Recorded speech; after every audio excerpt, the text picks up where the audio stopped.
Scary substitute. After reading an Ask Reddit thread, it was suggested that I post this story here. I was in primary school, so about 10 years old. Anyways, this woman explains that our teacher is ill and she is covering. No big deal, it happens sometimes, and we crack on with our work. For the next few hours, she gets stranger and stranger. It starts off with her talking about God and how he can see us and is with us, and he talks to her. Then she starts babbling about how hanging makes us pure, then getting us to draw people being hanged. Then she starts walking around gently squeezing our necks, occasionally with both of her hands. Some of us said we needed to go to the bathroom and went to tell the headmaster instead. He appeared a few minutes later, and after trying to get her out of the classroom, ends up having to physically wrestle her out. We were left alone for 3 hours and no one even moved. Later, I was told by my mom that the teacher had a nervous breakdown. So, creepy lady, let's not meet ever again.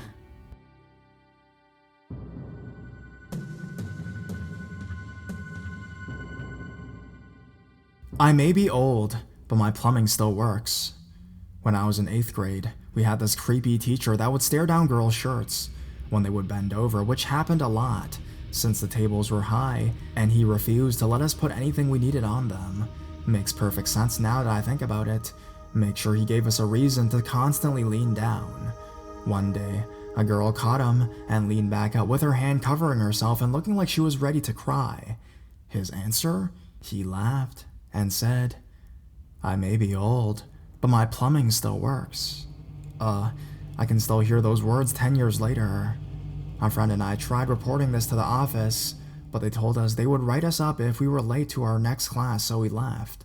After explaining to our next teacher what happened, she sent us up with passes and told us not to leave unless they listened to us.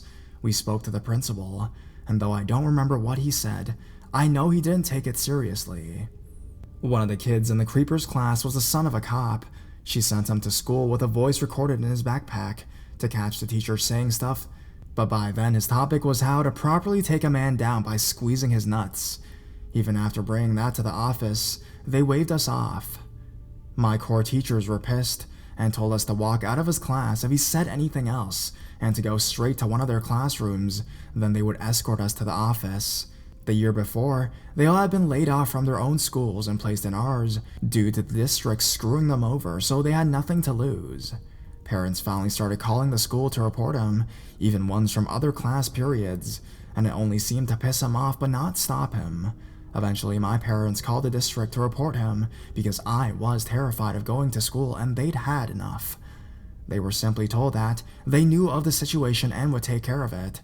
Thankfully, my rotation in his class was coming to an end, and he was easily avoided in the hallways.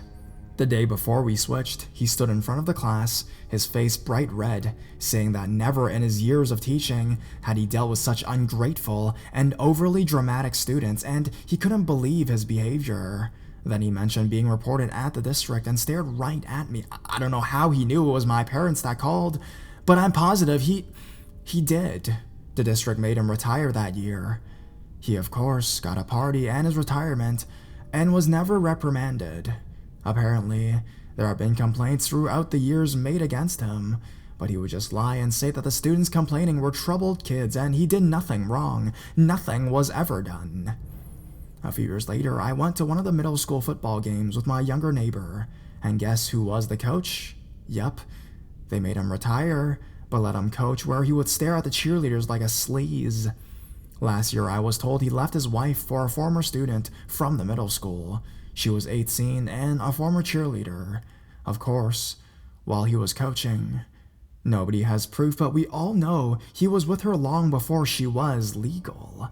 So, I am so thankful I was flat-chested with a unibrow and braces when I was in 8th grade. Being awkward was clearly a blessing in disguise.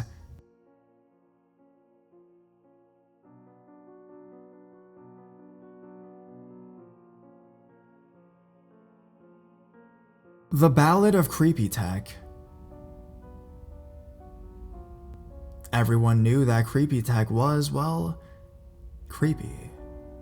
I grew up in a very small town, and my graduating class numbered less than 200. Everyone knew everyone's business, and that went double in the little closed ecosystem that was our high school. Creepy Tech taught us a core subject, and he had been at the school forever. Almost as soon as I entered my freshman year, I began to hear rumors that he was a perv, that female students should avoid being alone with him, that he took pictures of the girls. He was a weird dude, no doubt, soft-spoken and sort of mumbly. He presented as a kind of absent-minded professor. He was probably in his early 50s when I met him. I never actually had him for a teacher, and at first, I thought the stories of his creepiness were exaggerated.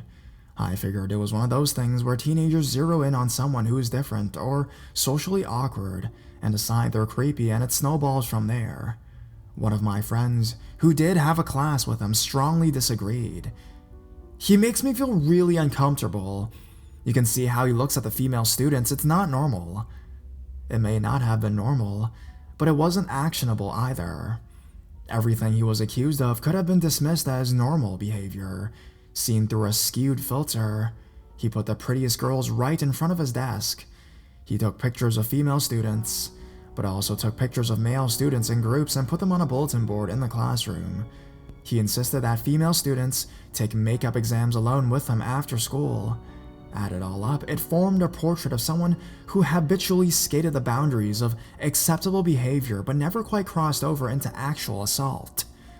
And the administration never seemed to do anything about it. Surely, if this had been happening for years, decades at this point, the principal of the superintendent, both good guys, would have done something. Then, my senior year in high school, a couple things happened. For one thing, I started participating in an extracurricular which required a lot of travel on weekends with the team, and we got a new teacher. She was just out of school, only a few years older than the seniors, and very pretty. On the long bus ride to various competitions, the team would automatically lapse into the gossip of the people we all knew, including Creepy Tech. I learned a lot of new and alarming information. I had long heard the rumor that Creepy Tech was living in the school, but I dismissed it because it sounded so bizarre. My good male friend, however, had come in early one morning for jazz band and ran into Creepy Tech, coming out of the guy's locker room in a bathrobe with wet hair. He also habitually used the radiator in his room to dry laundry. If he wasn't actually living in his classroom, he was getting pretty damn close. Another girl told a story about her friend being held after school to clean up Creepy Tech's classroom as a punishment.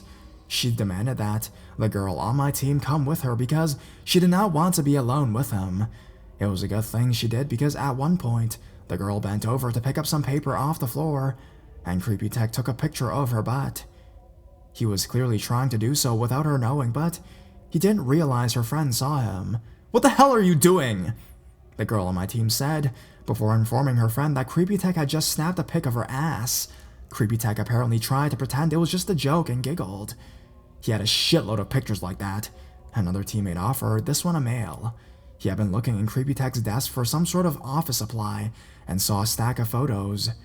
They were all of girls. I realized that this was much more than kids blowing stuff out of proportion. It was insane to me that this guy was still allowed to teach children. Then, shortly before I graduated, there was the incident with new teacher. She had apparently bent over to do something in her classroom with the door open. Creepy Tech, who was in the hallway outside her classroom, apparently made some sort of sexual comment about the position she was in. Reports varied, and Creepy Tech himself claimed he was having an unrelated conversation with a student, and what he said was taken out of context and not related to new teacher. New teacher was not having it though, and she was very explicit about how inappropriate his behavior was. She very publicly went to the administration and pushed for his dismissal. There was a feeling of relief in the teachers at the time.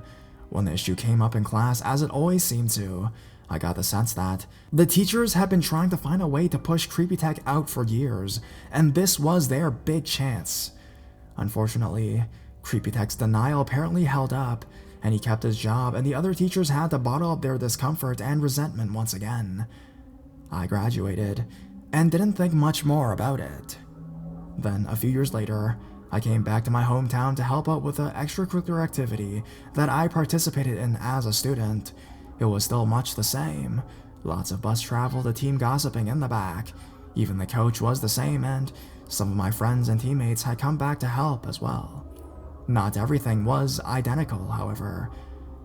I quickly discovered that Creepy Tech had finally been fired or quit. Of course, I had to find out the details. Coach confirmed what I had suspected when I was a student. None of the teachers liked Creepy Tech, and there have been many complaints about him over the years.